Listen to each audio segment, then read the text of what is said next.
Very good morning everyone.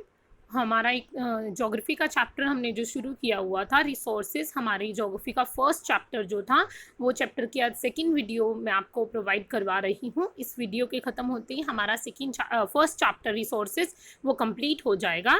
तो हमने जो अपनी लास्ट वीडियो थी उसमें रिसोर्सेज के टाइप्स हमने किए थे। यहाँ पर कुछ और रिसोर्सेज के टाइप हमारे पास हैं, like natural resources, human made resources, human resources. Natural resources कौन से रिसोर्सेज होते हैं? वो रिसोर्सेज जो नेचर हमें प्रोवाइड करवाता है, यानी बाय नेचर ही हमें, यानी गॉड गिफ्टेड जो होते हैं हमारे पास ऑलरेडी बाय नेचर जो अवेलेबल होते हैं, लाइक एयर, वाटर, सनलाइट, ये सब हमारे पास पहले से ही प्रोवाइड करवा दिए गए हैं। बाय नेचर ये चीज़ हमारे पास अवेलेबल है, इसमें हमें कोई ह्यूमन एफर्ट नहीं करना पड़ा है। तो these are called natural resources. Human made resources, like जिसमें ह्यूमन ने एफर्ट्स किए हैं, नेचुरल चीज़ों को चेंज करके उसको कोई एक यूजेबल प्रोडक्ट बनाया है, लाइक टेलीविज़न, टेबल, चेयर, ये ह्यूमन एफर्ट्स से हमारे यूजेबल फॉर्म में कन्वर्ट किए गए हैं, तो ये ह्यूमन मेड रिसोर्सेज में आ जाते हैं। लास्ट आता है हमारे पास ह्यूमन रिसोर्सेज। ह्यूमन खुद भी एक बहुत इंपॉर्टेंट रिसोर्स है। ह्यूमन के बिना तो बाकी रिसोर्सेज का यूटिलाइजेशन पॉसिबल ही नहीं होगा ना। तो ह्यूमन बींग ही होंगे जो उन चीज़ों को यूज़ करेंगे। तो ह्यूमन जो है वो खुद एक बहुत इंपॉर्टेंट रिसोर्स है। बड़ी बड़ी ऑर्गेनाइजेशंस हैं, उसमें ह्यूमन रिसोर्स एक डिपार्टमेंट होता है, जो एचआर डिपार्टमेंट जिसको बोलते हैं, जो स्पेशली ह्यूमन को कैसे यूटिलाइज करना है, किस तरीके से उनसे अफेक्टिवली, एफिशिएंटली उनसे काम करवाना है, जस्ट इस चीज़ पर काम करता है। तो हमारा जो सबसे मेन यानी वाइटल जो रोल प्ले करते हैं रिसोर्सेज, वो ह्यूमन रिसोर्सेज खुद होता है। ह्यूमन एक रिसोर्स खुद है, वो सबसे इम्पॉर्टेंट है। अगर ह्यूमन नहीं होगा तो बाकी natural resources, human made resources, इन चीज़ों को हम यूज़ ही नहीं कर पाएंगे। तो 3 रिसोर्सेज और आपने कर लिए, लास्ट वीडियो में आपने वेरियस टाइप्स भी किए थे। नेक्स्ट चलते हैं चैप्टर की तरफ।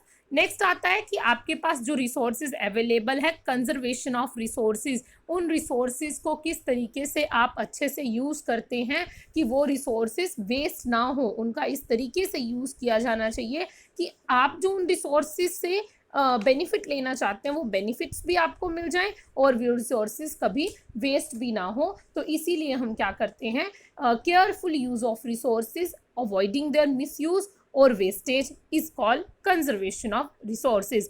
यानी रिसोर्सेज को बहुत ध्यान से यूज़ करना ताकि उनका कोई मिसयूज़ ना हो, उनकी कोई वेस्टेज ना हो, ये क्या होता है, कंजर्वेशन ऑफ रिसोर्सेज होता है। उसके लिए आपको क्या करना होता है, 3 R's आपको प्रोवाइड किए गए हैं, रिड्यूस, रीयूज, रिसाइकल। रिड्यूस में क्या होता है कि आप उस चीज़ का यूज़ कम करें, लाइक पॉली बैग्स है, पॉलीथीन बैग्स हैं, हम उनका यूज़ कम कर सकते हैं, जूट बैग यूज़ कर सकते हैं, पेपर बैग यूज़ कर सकते हैं। तो वो वैसे भी डिग्रेडेबल सब्सटेंस नहीं होता है, बायोडिग्रेडेबल नहीं होता है पॉली बैग जो होते हैं। तो ऐसी चीज़ों को जिनको हम अवॉइड कर सकते हैं यूज़ करना, तो उनका यूज़ आप रिड्यूस करें। रीयूज़, किसी चीज़ को वापस से यूज़ करना, लाइक कंटेनर्स होते हैं, जिनमें आप कोई भी चीज़, प्लास्टिक कंटेनर्स होते हैं, टिन कंटेनर्स होते हैं, उनमें जब आप कोई चीज़ परचेज़ करते हो तो उन कंटेनर्स को हम दोबारा से यूज़ कर लेते हैं।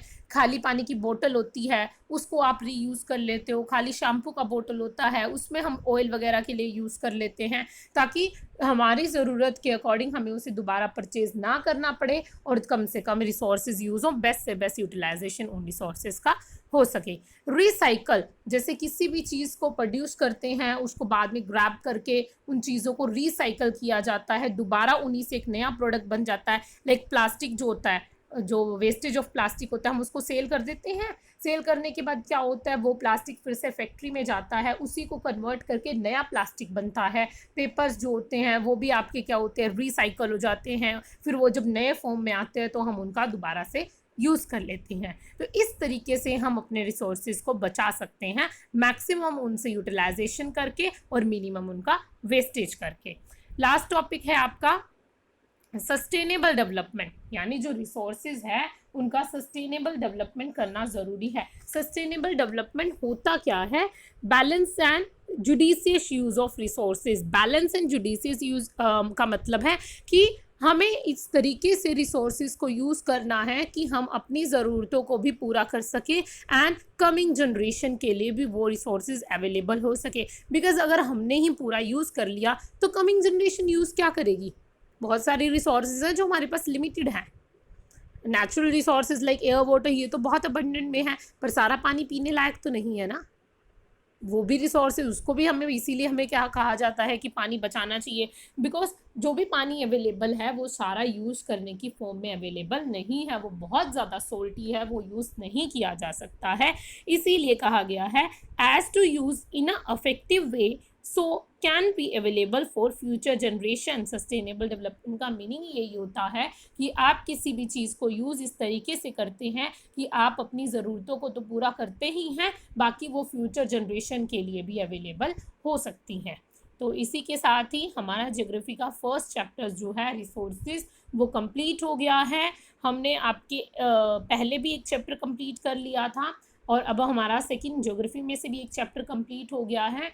तो कंटिन्यू हम अपना सिलेबस जो आपकी बुक से ही रिलेटेड है, बुक के ही चैप्टर्स हम अपना कंटिन्यू कर रहे हैं। बिना बुक के या फिर जो आपकी चीज़ यूजेबल ना हो वो कोई भी चीज़ हम नहीं करवा रहे हैं। So please be serious. और इसी के साथ आपको वर्कशीट मिल जाएगी, जो वर्कशीट आपका पूरा चैप्टर होगा, जो लास्ट वीडियो थी वो भी और इस वीडियो से भी रिलेटेड।